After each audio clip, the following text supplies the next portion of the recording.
तो hello my dear student. तो आज फिर से आप सभी लोगों के लिए लेकर आए हैं क्वेश्चन बैंक का सॉल्यूशन।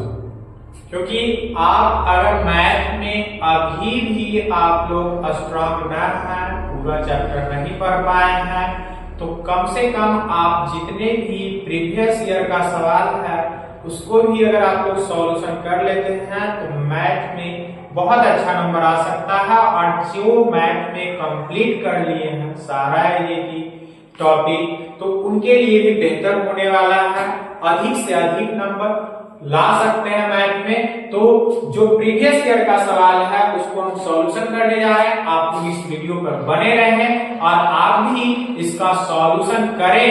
जितने भी प्रीवियस ईयर का सवाल है मैथ का, सभी प्रश्नों को हल करें। अगर कहीं भी आपको परेशानी होती है तो आप कमेंट में इसका जरूर बताएं और वो सवाल का सॉल्यूशन हम आपको बताएंगे। तो आइए शुरू करते हैं। पहला सवाल है, ट्रिगोनोमेट्री से सिद्ध करें 2 tan 30 डिग्री बट्टा 1 माइनस tan स्क्वायर 30 डिग्री बराबर √3 होता है कि नहीं। तो चलते हैं हम एलएचएस से। एलएचएस में हमारा जो दिया हुआ है 2 tan 30 डिग्री और बट्टा में 1 माइनस tan स्क्वायर 30 डिग्री। तो मान सारणी से अभी आप लोग देख करके, अगर नहीं याद है तो मान सारणी से देख करके भी tan 30 डिग्री का मान लिख सकते हैं। अगर याद है तो और बहुत ही अच्छी बात है। tan 30 का मान होता है 1/√3 और बट्टा में हो जाएगा 1 माइनस यहाँ 1/√3 का होल स्क्वायर, तो ये हो जाएगा 2/√3 और ये हो जाएगा 1 माइनस 1/3।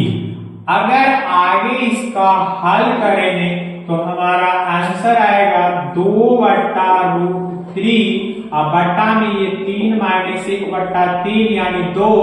इसको आगे लिख देंगे √3 और ये हो जाएगा 2/3।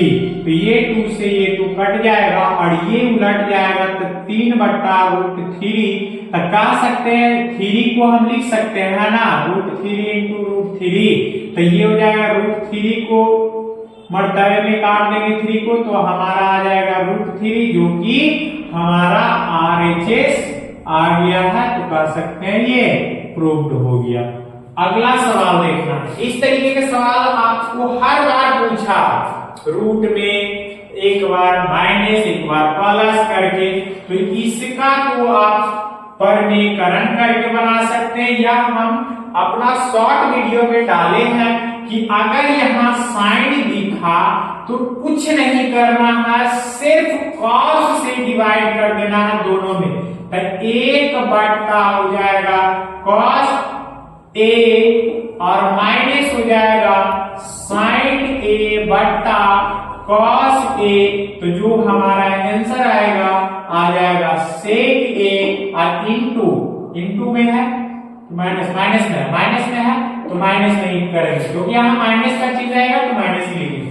तो बट्टा में आ जाएगा ये हमारा tan A, यानी sec A minus tan A हमारा आंसर हो गया।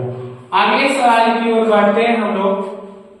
3 नंबर सवाल है, कह रहा है कि tan 45 माइनस tan 30 डिग्री और 1 प्लस tan 45, 1 प्लस tan 45 यानी कि 1 प्लस tan 45 इंटू tan 30 का मान क्या होगा। तो हम लोग सभी का वैल्यू रख देंगे। tan 45 का मान क्या होता है 1, tan 30 का मान क्या होता है 1/√3 और बट्टा में हो गया 1 प्लस 1 आइए हो जाएगा 1/√3। तो एक बार अगर देखा जाए तो क्या आ जाएगा √3 और माइनस 1 √3 आइए हो जाएगा √3 प्लस 1/√3। √3 कट जाएगा, यानी कह सकते हैं आ गया √3 माइनस 1/√3 प्लस 1। यही हमारा आंसर हो गया। चौथा नंबर सवाल बहुत ही आसान सवाल, बहुत ज्यादा परेशानी करता है। आप लोग को लगता होगा कि बहुत आसान है, लिख देंगे एग्जाम में। तो आसान रहे या तो सवाल डिफिकल्ट रहे, सभी का सॉल्यूशन देखना। cos थीटा का मान दे दिया तो sin थीटा पूछा, तो हम लोग जानते हैं कि sin square theta plus cos square theta equal to 1 होता है। तो यहां से अगर हम साइन थीटा का मान निकालना चाहें तो क्या हो जाएगा 1 माइनस, पहले साइन स्क्वायर थीटा का निकालते हैं तो कॉस स्क्वायर थीटा हो जाएगा और उसके बाद साइन थीटा का अगर निकालेंगे तो रूट उधर चढ़ जाएगा 1 माइनस कॉस स्क्वायर थीटा, यानी कह सकते हैं root under 1 minus cos square theta हो जाएगा। तो यही वाला फार्मूला हम यहां डाल देते हैं, sine square theta, sine theta पूछा है ना, तो साइन थीटा बराबर डाल देंगे under root 1 minus cos square theta. तो यहां से हमारा 1 हो गया और कॉस थीटा का मान दिया हुआ है यानी a बटा b का होल स्क्वायर कर देंगे। आगे अगर हल करते हैं तो आ जाएगा हमारा क्या चीज 1 माइनस a स्क्वायर बटा b स्क्वायर। आगे अगर सॉल्यूशन करते हैं तो ये हो जाएगा b square minus a square और बटा में b स्क्वायर। तो आगे अगर इसका आंसर जो आएगा तो हो जाएगा under root B square minus A square बट्टा में बी, इसका आंसर हो जाएगा। अगले सवाल की ओर हम लोग बढ़ते हैं नेक्स्ट 5 नंबर सवाल की ओर। 5वां नंबर सवाल की ओर बढ़ते हैं। 5वां नंबर कह रहा है 8, 5, 2 का 40वां पद क्या होगा। तो 40वां पद करने का मतलब कि जो 40 आएगा, जैसे कि मान लिया कि ये पहला है, दूसरा है, तीसरा, इस तरीके से 40वां पद कौन सा, जैसे पहला पद 8 है, दूसरा क्या है 5 है, तो इसी तरीके से 40वां जो पद होगा ना, 40 तक जो पद जाएगा वो क्या होगा। तो आइए सबसे पहले हम इसमें प्रथम पद नोट करेंगे। अब प्रथम जो पद हमारा है वो है 8। अब पदांतर ज्ञात कर लेंगे यानी सार्व अंतर देख लेंगे। तो सार्व अंतर की जैसी बात होता है तो दूसरा में से पहला घटाते हैं, तो 5 माइनस 8 करेंगे तो हमारा -3 आ जाएगा सार्व अंतर। और इसका बात करते हैं अब 40वां पद। 40वां पद करने का मतलब हुआ T14 और T14 का मतलब हुआ a प्लस 40 माइनस 1 यानी n बराबर हमारा दिया हुआ है, n का मान 40 दिया हुआ है। तो 40 माइनस 1 इंटू में d जो कि हमारा सार्व अंतर था यानी पादांतर कह सकते हैं या d कह सकते हैं। तो ये हो गया आपका a प्लस 40 में से यानी 39d और इसका कैलकुलेशन करेंगे तो a का मान हमारा 8 है और प्लस में 39 गुना d का मान आया -3। हल करने पे जो आंसर आएगा 8 प्लस ये करेंगे तो आ जाएगा 9 तिया के 27 3 तिया के 9 और 9 और 2 11 आ जाएगा। 3 तिया के 9 9 2 11 और है माइनस में तो माइनस प्लस माइनस 117। तो माइनस 117 में से अगर 8 हम लोग घटाते हैं तो आ जाएगा -109 जो कि हमारा 40वां पद होगा। फिर पुनः एक ही से ही सवाल है, देखिए अगला में बोल रहा है कि कौन सा पद 51 होगा, यानी यहाँ पे n का मान पूछा है, यहाँ पे n दिया हुआ था और पद पूछ रहा था, संख्या पूछ रहा था, यहाँ टर्म पूछ रहा है यानी कि पद पूछ रहा है। तब अगला प्रोसेस क्या है हमारा कि प्रथम पद a निकालेंगे तो a तो हमारा दिया हुआ है 11 हो गया। d निकालने के लिए हम क्या करेंगे T2 माइनस T1 करेंगे यानी 15 माइनस 11 करेंगे तो हमारा आ जाएगा 4। अब हमारा दिया हुआ है Tn, यहाँ n ना दे करके दे दिया है क्या चीज Tn बराबर 51 दे दिया है, ठीक ना। तो यहाँ हम कर देंगे मान पुट कर देंगे Tn बराबर होता है a plus n minus 1 into d होता है। तो यहाँ Tn का मान दे दिया 51 तो 51 रखिए, a का मान 11 n माइनस 1 इंटू d का मान मैंने निकाला है 4। तो अगर हम यहाँ 51 में से 11 घटा देते तो क्या आ जाएगा 51 माइनस 11 बराबर हो जाएगा n माइनस 1 इंटू d। तक ये हो जाएगा आपका 40 बराबर n माइनस 1, डी का मान तो हमारा 4 है, ये है तो 4 ही यहाँ रहने देते। अब काटते हैं n माइनस 1 बराबर हो जाएगा 40/4, तो 4 दहाई 40, तो हमारा n बराबर आ जाएगा 10 प्लस 1, यानी कि 11वां जो पद होगा वो हो जाएगा हमारा 51। 51 कौन सा पद होगा? 11वां पद हो जाएगा। आपका आंसर ये 11वां पद आ गया। अगले सवाल की ओर बढ़ते हैं। इसी पे आधारित है 7 नंबर भी आपका सवाल। बस यहाँ जो दे दिया है Tn का मान वो है 205। इसको भी देखते हैं। तो सबसे पहले प्रथम पद a बराबर 7 है। अगर d की बात करते हैं तो d निकालते हैं, t2 माइनस t1 करके, तो हो जाएगा 13 माइनस 7, तो हो जाएगा कितना? 7 6 13, 6 आ गया हमारा d का मान। और हमारा और क्या दिया हुआ है? Tn बराबर भी दे दिया 205। तो हमको निकालना क्या है? तो n निकालना, नंबर ऑफ टर्म, पदों की संख्या, कितना पद होगा ये। तो हम फॉर्मूला बैठाते हैं, Tn बराबर हो जाएगा a plus n minus 1 into D. और इस तरीके से सवाल देता ही देता है। आप लोग कह सकते हैं इस कॉन्सेप्ट को याद कर लें, प्रैक्टिस कर लें, ताकि इस तरीके का सवाल छूटे ही ना। अगला है Tn का जो मान दिया है वो कितना दिया है? 205 दिया है। देखिए तो 205 लिख देंगे। a का मान कितना है? 7 है, 7 है, 7 लिख दिए। n नहीं दिया, हमको निकालना है, तो नहीं दिया उसको छोड़ देंगे। d निकाले हैं तो हमारा आया 6, तो 6। अब आगे कैलकुलेशन करते हैं। 205 में से 7 घटाते हैं, ये हो जाएगा 1 माइनस 1 इंटू 6। तो ये हमारा कितना आ जाएगा? अगर बात करते हैं घटाने पे जो आएगा, 15 में से 7 गया तो 8 आ जाएगा। फिर ये बचेगा 19 बचेगा। अब इधर 6 है तो 6 बटा में इधर बच गया n माइनस 1 बच गया। तो ये 6 से काटेंगे, 6 तिया 18 और 6 तिया 18, यानी कह सकते हैं कि n माइनस 1 बराबर आ गया 33। तो इसीलिए n बराबर आ जाएगा, ये माइनस 1 है, ध्यान देना माइनस 1 है, उधर जाके प्लस में हो जाएगा। तो 33 प्लस 1 यानी आ जाएगा आपका 34। 34वां जो पद है वो 200 है। 205 कौन सा पद है? 34वां पद है। तो सही आंसर आपका 34 आ गया।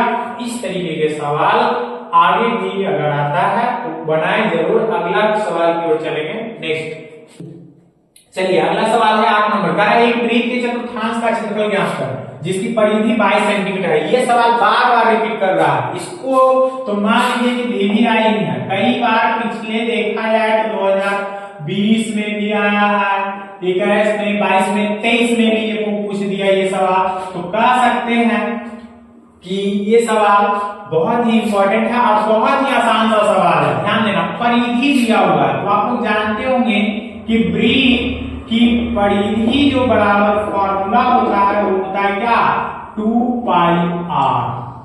तब वृत्त का परिधि दे दिया 22 सेंटीमीटर, फॉर्मूला 2 पाई का मान होता है 22/7। यहां से हम लोग r निकाल लेंगे, तो ये 22 से ये 22 खत्म हो गया तो r का मान क्या आया? इसलिए r बराबर आ गया 7/2 आ गया, यानी 7/2 सेंटीमीटर हमारा त्रिज्या हो गया।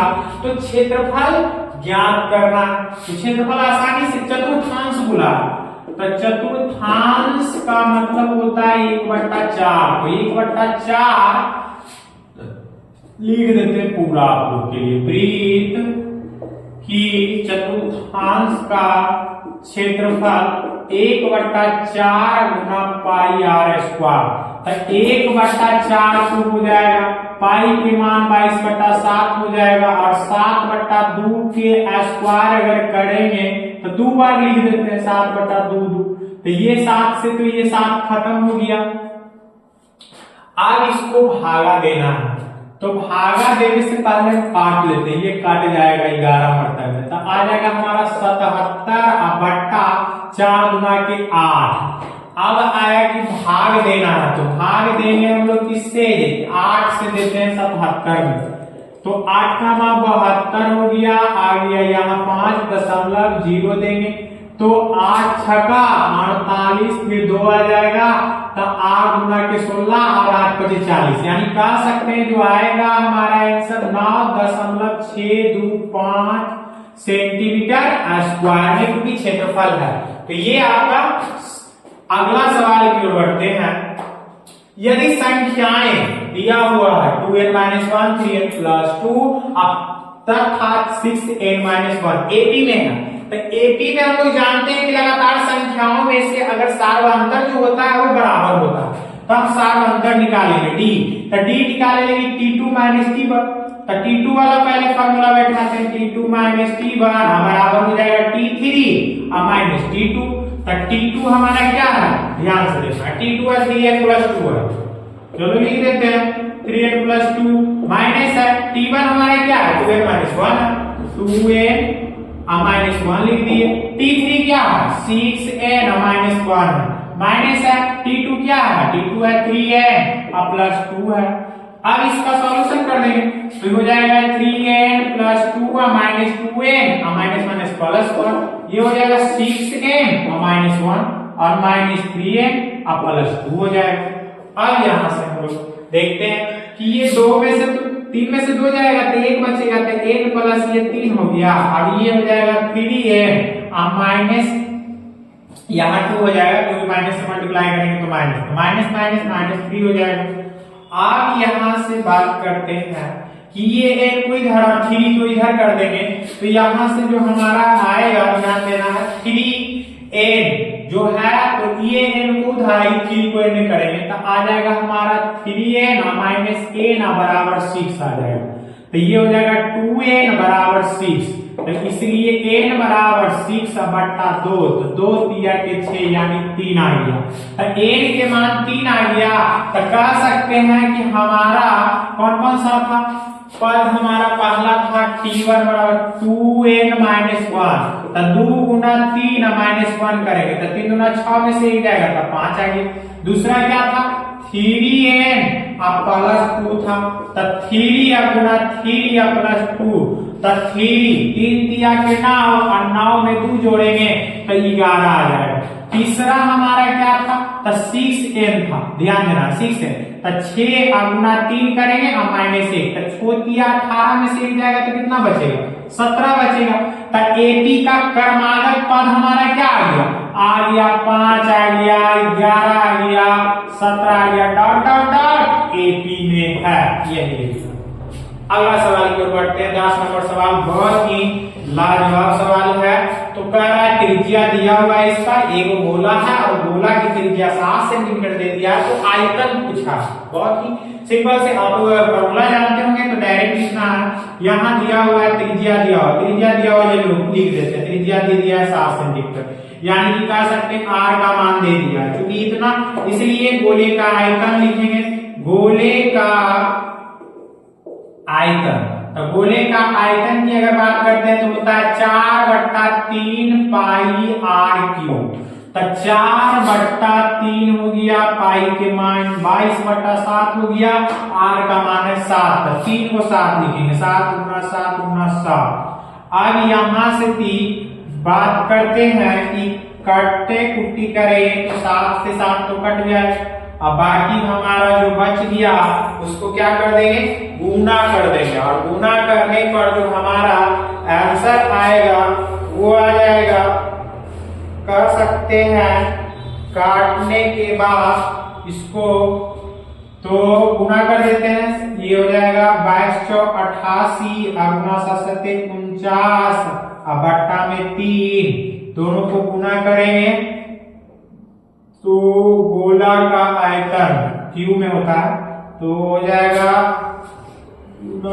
3 से कटेगा, 3 इकाई नहीं कटेगा, नहीं कटेगा तो भाग दे देते हैं, साइड में कहीं यहाँ पे भागा देते हैं, हो जाएगा 49, ये 88 है तो 9 8 72 के 2 हो जाएगा 8 4 32, अब 32 7 32 7 हो जाएगा 39, 9 8 72 के 2 8 8 4 32 7 39, तो 2 9 2 11 9 3 12 13 और ये हो जाएगा 4 43 12 आया, इसको 3 से भाग देना है 43 12 को, तो 3 एक मरतबे 3 लगेगा, ये 1 आया 13 आ गया, ये हो जाएगा 3 4 12 हो गया, यानी कि 3 4 12 ये हो जाएगा, और फिर 1 आया तो 3 दिया के 9 हो जाएगा, फिर 2 आया 2 तो 3 7 1 आया, यानी 1 मरतबे लगाया, फिर 3 उतर गया तो हो जाएगा 3 चौके 12, फिर यहाँ पे 1 उतरा तो हो गया 3 3 9, और फिर 14 37 नहीं, ये आ जाएगा आपका लगभग 14 37 के बराबर, 14 37 सेंटीमीटर स्क्वायर लगभग में इसका मान आएगा, बाकी दशमलव में आ जाएगा कि ना 3 कर सकते हो, 0.33 कर सकते हो। तो आज के लिए कह सकते हैं ये 10 सवाल महत्वपूर्ण है, इसे आप लोग बनाइए और क्वेश्चन बैंक सॉल्यूशन जरूर करिए, ताकि आने वाले जितने भी प्रश्न हैं सब के सब सॉल्यूशन एग्जामिनेशन में ही हो जाए समय रहते हुए। ठीक है, thank you, wish you all the best, धन्यवाद।